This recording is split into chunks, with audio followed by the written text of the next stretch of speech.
Parker Schnabel has extracted over $98 million worth of gold from the frozen dirt of the Yukon, yet his official personal net worth sits at a surprisingly modest $10 million. If you watch the hit reality television show Gold Rush, you are constantly shown massive weekly weigh-ins where millions of dollars in raw gold flakes are poured out onto digital scales. The television screen makes it look like this 31-year-old mining prodigy is swimming in pure, unadulterated cash. But behind the Hollywood editing and the dramatic music lies a brutal, capital-obliterating economic reality that the cameras rarely fully explain. In this exclusive deep dive from Founder Life, we are going to pull back the curtain on the multi-million-dollar illusion of reality televisions and look at the actual accounting books of Little Flake Mining. You will discover the hidden industry fees that immediately slash 20% off the top of every single gold weigh-in, the staggering operational costs that swallow tens of thousands of dollars every hour, and the high-stakes $15 million land gamble that has pushed Parker Schnabel to his absolute financial limit in 2026. The truth about the legendary Schnabel wealth is far more complex than a simple reality TV paycheck. And to understand how a man can gross nearly $100 million while keeping only a fraction of it, we have to look at the massive industrial machinery and family dynamics operating behind the scenes. Most viewers assume Parker is just a lucky kid who got a break on television, but the foundations of this industrial empire were laid decades ago in the dense forests of Haines, Alaska.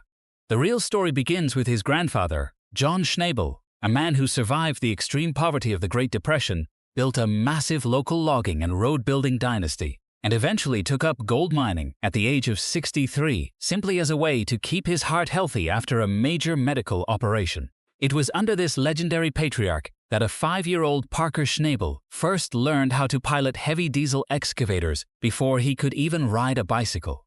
But while his grandfather taught him how to read the earth, the cutthroat world of modern international mining commerce would teach him a much harsher lesson about cash flow, compound interest, and survival. If you think gold mining is a quick path to easy luxury, what you are about to see will completely change your perspective on what it truly means to be wealthy in the modern wilderness. If you respect the raw hustle it takes to survive in the world's most unforgiving industries, hit the like button and subscribe to Founder Life right now as we unpack the hidden numbers of the global elite. The $98 million haul amassed by Parker Schnabel over his 15-year career looks like an absolute mountain of liquid wealth on a television screen. But when you examine the brutal landscape of industrial placer mining in the Canadian Yukon, you quickly realize that gold weight does not equal bank liquidity. In the world of commercial mining, the numbers presented to the public are heavily distorted by an illusion of immediate cash flow. When the Discovery Channel cameras roll and the digital scales tip during those dramatic weekly weigh-ins, the gross valuation shown is calculated by multiplying raw, unrefined gold weight by the current spot price of pure 24-karat bullion. In reality, alluvial gold directly extracted from the frozen permafrost of the Klondike is never pure. It is a natural alloy consistently testing at a purity range of only 75 to 85%, heavily contaminated with silver, iron, and base metal impurities. The moment Parker Schnabel delivers his weekly catch to an industrial smelting refinery, the numbers take an immediate hit. Refiners deduct significant smelting fees, processing penalties, and structural slag discounts before a single dollar ever enters the corporate accounts of Little Flake Mining. This immediate loss is only the very top of a massive capital-obliterating financial sinkhole. To understand why a man who has mined nearly $100 million in gold is assessed with a personal net worth of roughly $10 million, you have to look at the staggering math of all-in sustaining costs, or AIC, in northern latitudes. Industrial placer mining is not a business of romance. It is a relentless war of material attrition against the earth. To extract tiny flakes of precious metal, a mining operation must mechanically move millions of tons of barren topsoil and frozen mud known as overburden. Every single day, Parker Schnabel's fleet of heavy equipment consumes thousands of gallons of industrial diesel fuel, turning fuel costs into a massive, volatile variable expense that can instantly crush seasonal profit margins. The specialized labor required to run a 24-hour, multi-site mining operation demands premium wages. Elite heavy equipment operators, weld technicians, and camp support staff command top-tier payroll budgets that must be paid on time, every week. regardless of whether the wash plants are catching gold or running through barren dirt. But the true monster that devours Parker Schnabel's cash flow is his extreme, near-obsessive strategy of capital expenditure, or CapEx. Rather than storing his millions in conservative treasury bonds or flashy real estate portfolios, Parker has spent his career aggressively transforming liquid cash back into heavy iron and land rights. Consider the sheer financial cost of his mechanical footprint. A modern industrial wash plant like Slucifer, which utilizes a specialized shaker deck system engineered by Macon Industries, costs well over $1 million to custom manufacture, transport across treacherous northern highways, and structurally integrate into a remote field site. Parker doesn't just run one of these operations. His company simultaneously maintains and runs up to 5 distinct, massive wash plants, including Big Red, Roxanne, Bob, and the highly advanced Golden Goose system. Surrounding these multi-million-dollar wash plants is an army of support machinery, featuring massive Caterpillar excavators, heavy-duty Volvo haul trucks, and legendary D10 and D11 bulldozers.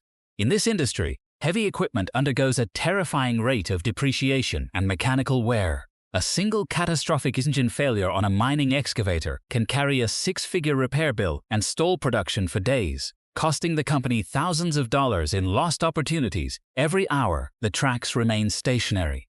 The financial pressure surrounding this capital-intensive loop reached an absolute boiling point at the end of 2023.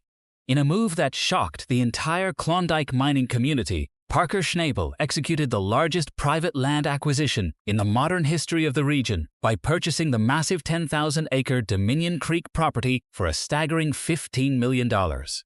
On paper, the move was a masterful long-term strategic play. For years, Parker had been operating as a tenant miner, forced to pay devastating royalty fees ranging from 10 to 15% of his total gross gold catch directly to third-party landlords like his longtime rival Tony Beets. By buying Dominion Creek outright, Parker effectively emancipated Little Flake Mining from these predatory royalties, ensuring that every ounce of gold extracted would belong entirely to his company. However, the specific financial architecture of that $15 million purchase has placed a historic liquidity bottleneck on Parker's operations in 2026. The deal was not a simple cash transaction. It was a heavily leveraged, high-risk debt agreement. Parker was required to put down $5 million in cold, hard cash up front, completely draining his immediate corporate reserves. The remaining $10 million of the purchase price was structured into a relentless, short-term debt schedule requiring mandatory installment payments of $3.5 million per year over 3 consecutive years. As we move through the 2026 mining season, Parker is facing the final, most brutal stretch of this debt amortization schedule. To meet these massive multi-million-dollar fixed obligations, while simultaneously covering the daily operating expenses of a multi-plant mining empire, Little Flake Mining must maintain an unprecedented, hyper-aggressive rate of production. There is absolutely zero room for mechanical error, weather delays, or management missteps. This immense financial weight completely recontextualizes the $10 million net worth figure that circles the internet. Parker Schnabel is not broke, but he is asset-rich and cash-poor, locked in a high-stakes corporate balancing act where his survival depends entirely on the efficiency of his machines and the resourcefulness of his crew. If the gold grades at Dominion Creek drop even slightly, or if a major mechanical disaster paralyzes his main wash plants, the entire multi-million-dollar empire could face a sudden, catastrophic cash crunch. This raises a critical question that most reality television fans have never thought to ask. Where did a young man develop the intense psychological resilience and corporate engineering acumen required to manage a $98 million industrial empire under such extreme conditions? The answer cannot be found in a television production studio, but rather in a multi-generational Alaskan business dynasty that was quietly dominating the Pacific Northwest long before the cameras ever arrived. To trace the true origin of this $98 million mining empire, we have to look far beyond the boundary lines of the Yukon Territory and step into the dense, rain-soaked timberlands of Haines, Alaska. Long before the world ever heard the name Parker Schnabel, the Schnabel family was quietly assembling a massive multi-generational industrial apparatus. The absolute bedrock of this entire operation was his grandfather, John Joseph Schnabel, a man whose life reads like an epic American survival novel. Born into absolute destitution in Kansas during the onset of the Great Depression, John Schnabel grew up in an environment defined by scarcity. His father was a desperate bootlegger operating during a time of brutal economic collapse and devastating dust storms. To keep his siblings from starving, a young John had to live out of a rabbit hutch, hunting wild game and scavenging for survival. When he finally packed his bags and arrived in Haines in 1939, he possessed nothing but raw, uninterrupted ambition and an ironclad work ethic.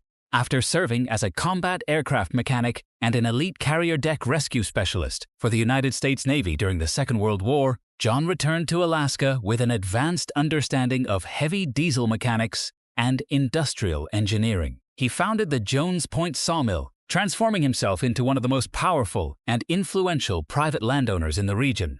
John Schnabel did not just participate in the local economy, he dictated it.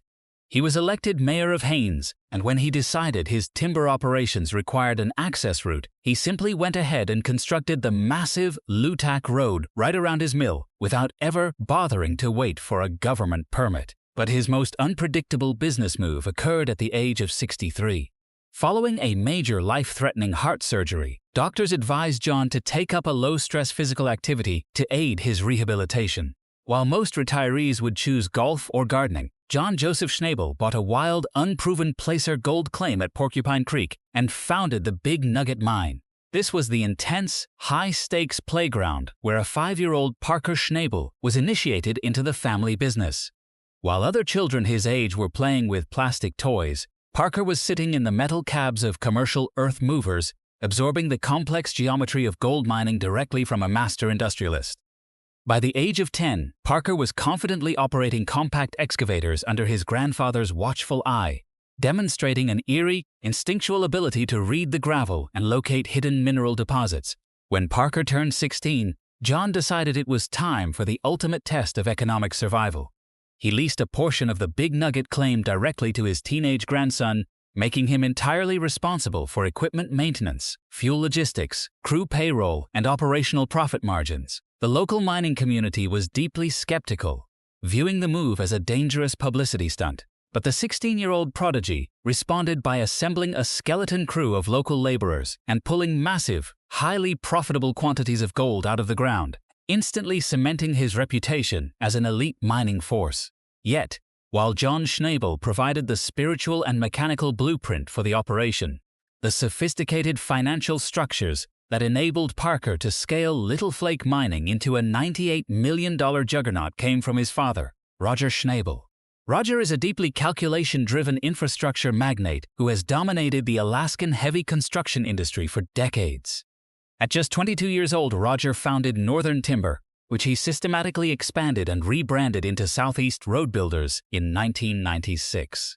His company secured massive, lucrative state and federal contracts, completely rebuilding regional airports, paving major national highways, and constructing massive structural bridges across Alaska.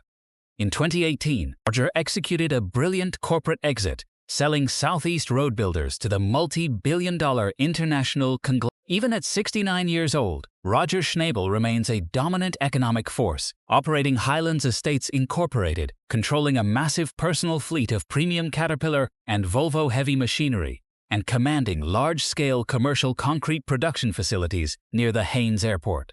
This multi-generational financial dominance was so complete that it sparked intense political and legal conflicts within the local government.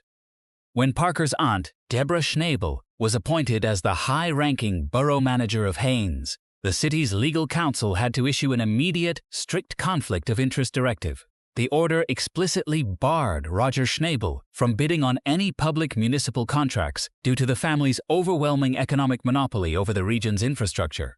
Together, Roger and Deborah Schnabel controlled a massive web of corporate entities and real estate holdings, including Kiana Corporation, Lynn Canal Corporation, and Hard Rock Incorporated, which owns a sprawling 528-acre industrial. This is the hidden, hyper-corporate reality that reality television completely glosses over.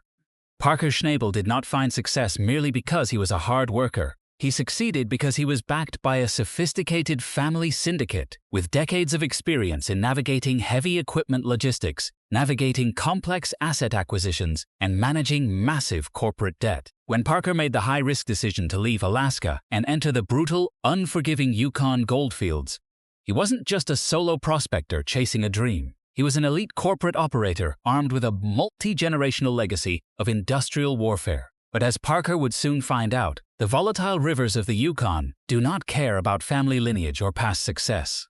As he prepared to launch his independent multi-plant assault, a sudden operational crisis and a massive mechanical failure would threaten to bring his entire $98 million empire crashing down around him. What do you think is the hardest part of managing a family empire across generations? Let us know in the comments section below so we can keep the conversation going.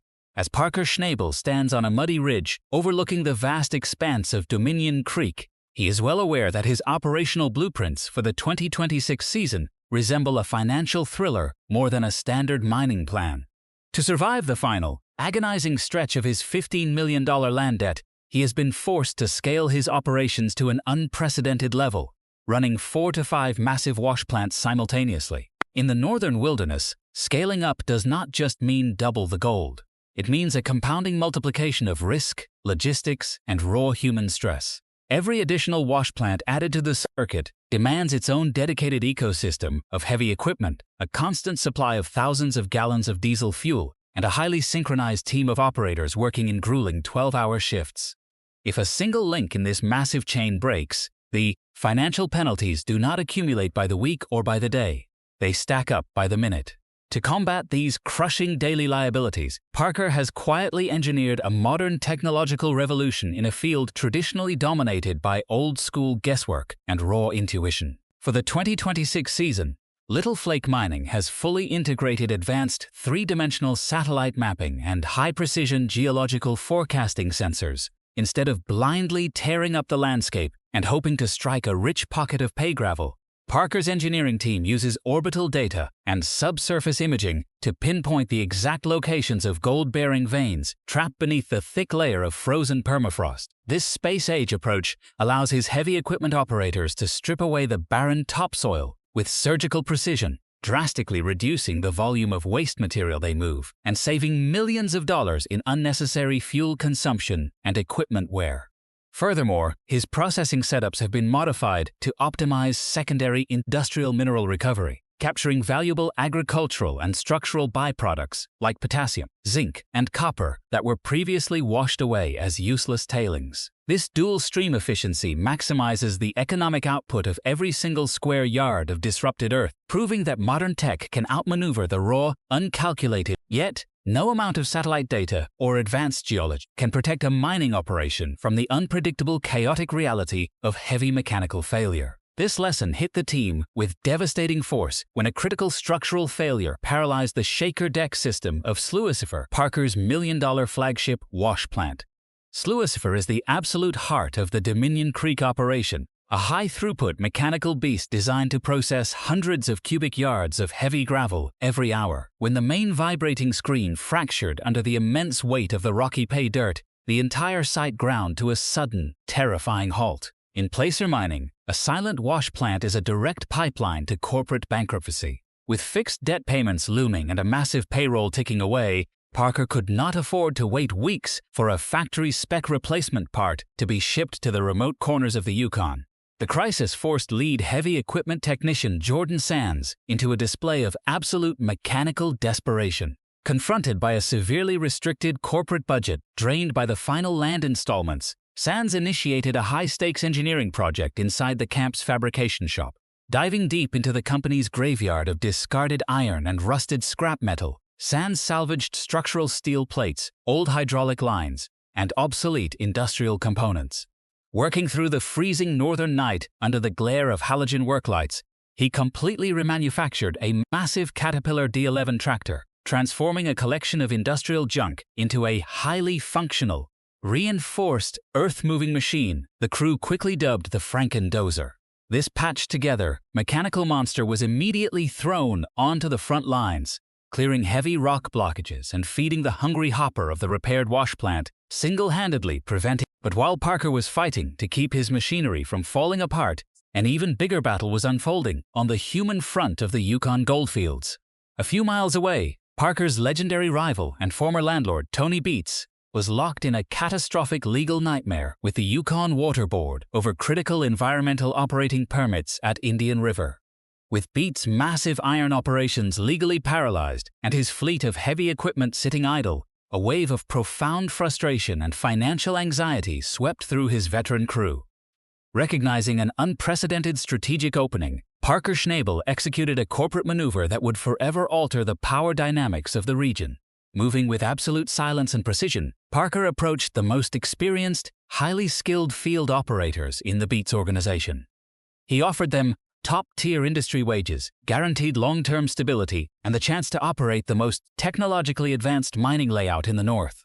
In a single, sweeping defection that sent shockwaves through the mining community, 7 of Tony Beets' most loyal, long-time crew members walked off their idle stations and signed direct employment contracts with Little Flake Mining. This massive influx of elite operational talent provided Parker with the precise human capital he needed to safely run his multi-plant grid 24 hours a day, effectively turning his chief rival's legal misfortune into the fuel for his own corporate expansion. As the mid-season sun begins to set over the churning, muddy waters of Dominion Creek, the sheer scale of Parker's operational gamble becomes blindingly clear. He has successfully integrated space-age technology, resurrected dead machinery from the scrap heap, and executed a brilliant corporate talent raid to keep his $98 million legacy alive.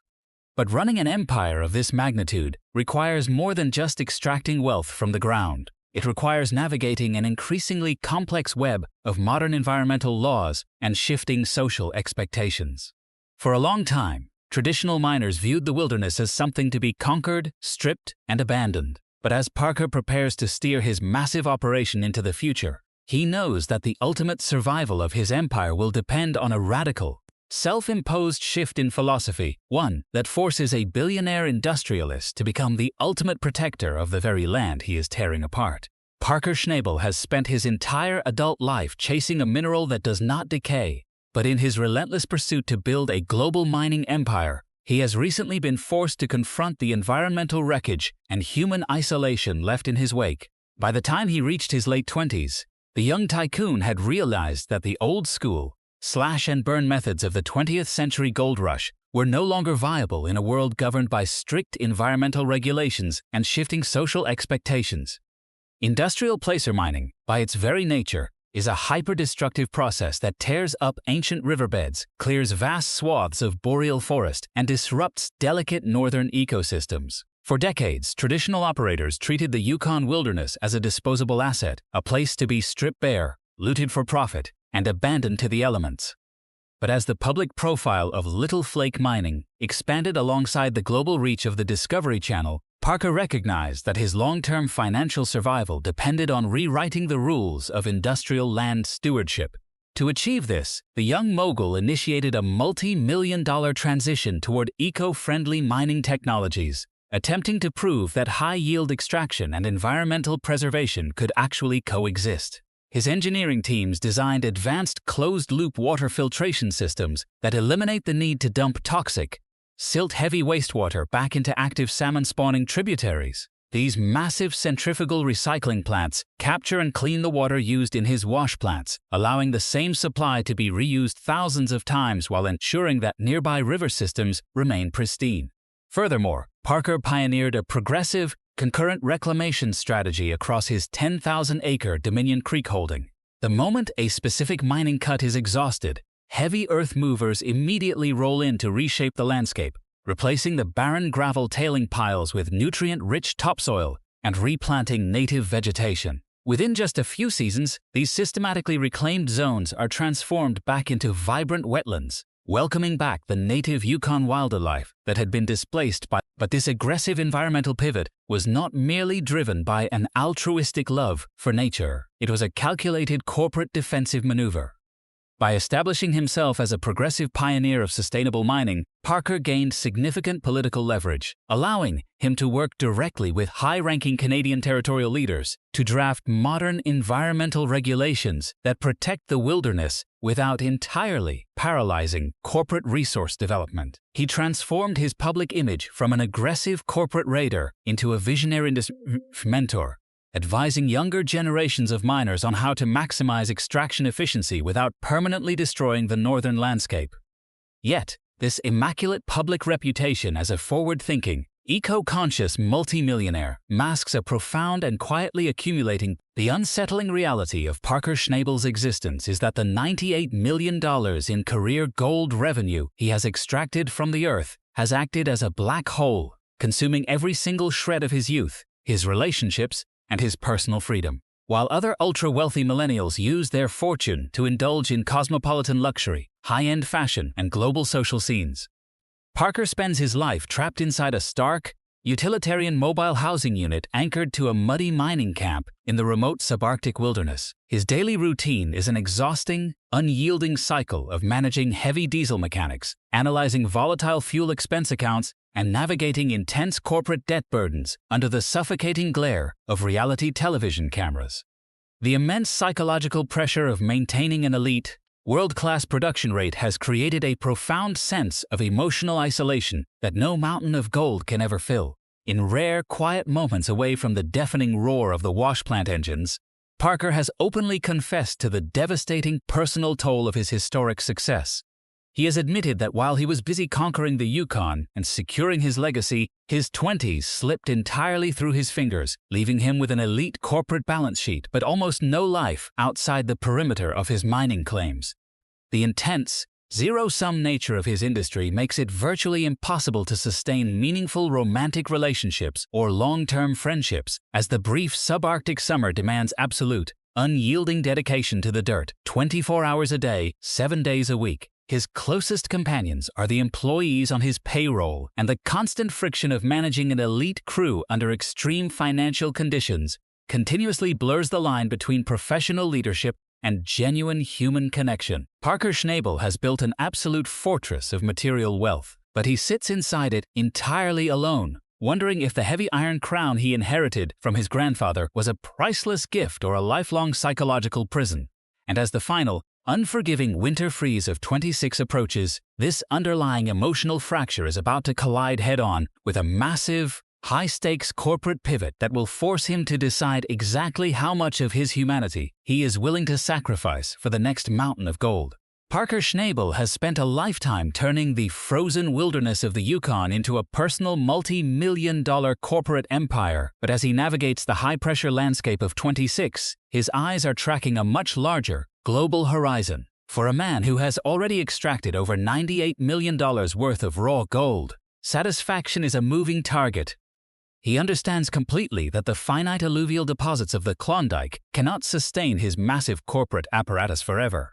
The $15 million acquisition of Dominion Creek was a masterclass in regional consolidation, but to a hyper-aggressive capitalist, it was merely a localized stepping stone.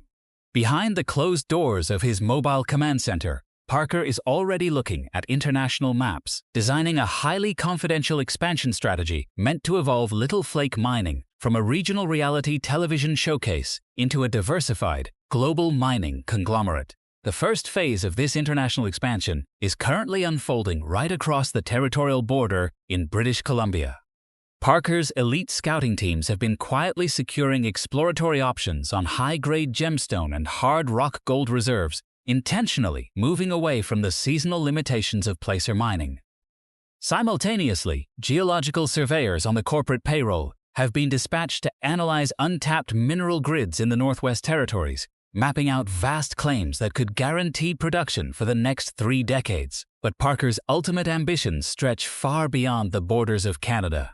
Internal corporate manifests reveal long-term exploration frameworks targeting the gold-rich jungles of South America, the massive ancient open-pit reserves of Australia, and the hyper-lucrative resource sectors of Africa. He is looking for regions where his advanced understanding of heavy diesel mechanics and earth-moving logistics can be deployed on a massive scale, completely uncoupling his wealth from the narrative constraints of a single television. This global pivot is backed by a quiet technological revolution that could fundamentally disrupt how modern independent mining is conducted. Parker is heavily investing corporate profits into the development of automated mining systems, actively collaborating with advanced engineering firms to integrate robotics and automated hauling into his future operations. By deploying remote-controlled machinery and automated diagnostics, he aims to drastically reduce the human labor costs that currently consume a massive percentage of his operating budget. Furthermore, his research team is testing localized laser refining prototypes designed to analyze gold purity directly in the field, bypassing the costly delays and processing fees imposed by commercial industrial smelters. This integration of space-age automation is part of a calculated double-loop strategy, maximizing resource extraction while reducing the environmental footprint to an absolute minimum, ensuring that Little Flake Mining can secure operating permits in highly regulated. Yet as Parker constructs this multi-million-dollar global framework, the most critical vulnerability to his long-term legacy is not financial or technological. It is deeply familial. Placer mining is inherently a generational trade, a lesson Parker learned directly from his grandfather, John Schnabel, who infused the family business with an intense sense of multi-generational purpose. As Parker pushes deeper into his 30s, the question of succession has begun to weigh heavily on the corporate leadership. Enter his young niece, Amelia Schnabel, who has recently begun showing an intense, highly focused interest in the brutal daily operations of the family mines. Rather than shielding her from the harsh realities of the field, Parker has embraced the role of a demanding industrial mentor, systematically initiating her into the complex logistics of heavy machinery management, geological forecasting, and corporate cash flow preservation. He is actively testing whether she possesses the psychological resilience required to bear the immense weight of the Schnabel name, ensuring the empire remains firmly within the family syndicate for decades to come. This long-term focus on succession hints at a quiet, underlying exit strategy for the legendary king of the Klondike. Corporate insiders whisper that once the massive $15 million debt on Dominion Creek is completely settled and the global automated frameworks are fully operational, Parker intends to systematically step away from the grueling, daily physical grind of field operations. The transition would allow him to elevate seasoned superintendents like Mitch Blaschke and Tyson Lee into executive field roles, while he transitions into a pure corporate chairman position, steering the international asset portfolio from a comfortable distance.